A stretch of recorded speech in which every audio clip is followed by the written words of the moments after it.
So then let's consider first of all, what is a mind in the grip of vicious circles?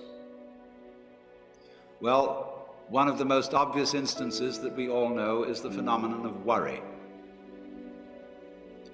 The doctor tells you that you have to have an operation.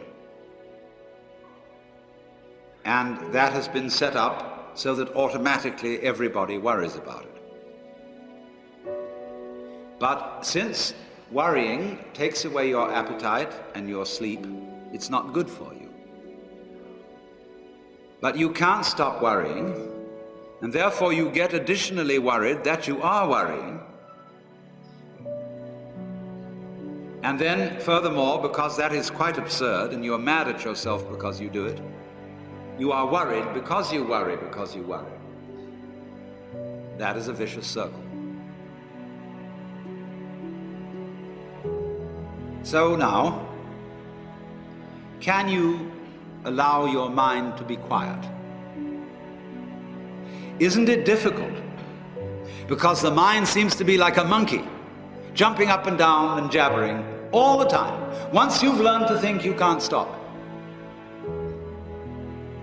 And an enormous number of people devote their lives to keeping their minds busy and feel extremely uncomfortable with silence. When you're alone, nobody's saying anything, there's nothing to do. There's this worry, this lack of distraction. I'm left alone with myself, and I want to get away from myself. I'm always wanting to get away from myself. That's why I go to the movies, that's why I read mystery stories, that's why I go after to girls or anything that you do, or get drunk or whatever. I don't want to be with myself. I feel queer.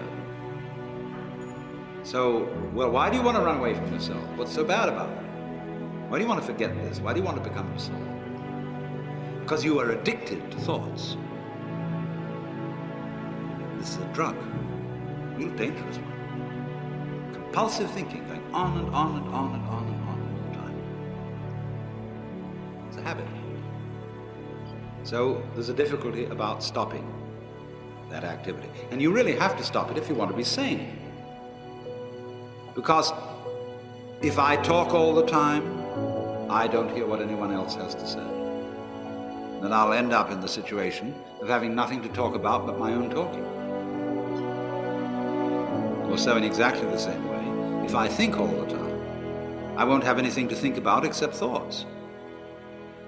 So in order to have something to think about, there are times when you simply must stop thinking. Well, how do you do that? The first rule is don't try to.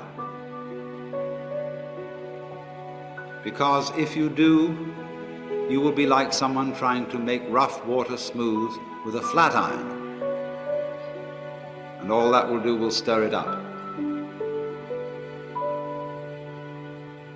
So in the same way as a muddy, turbulent pool quiets itself when left alone, you have to know how to leave your mind alone. It will quiet itself.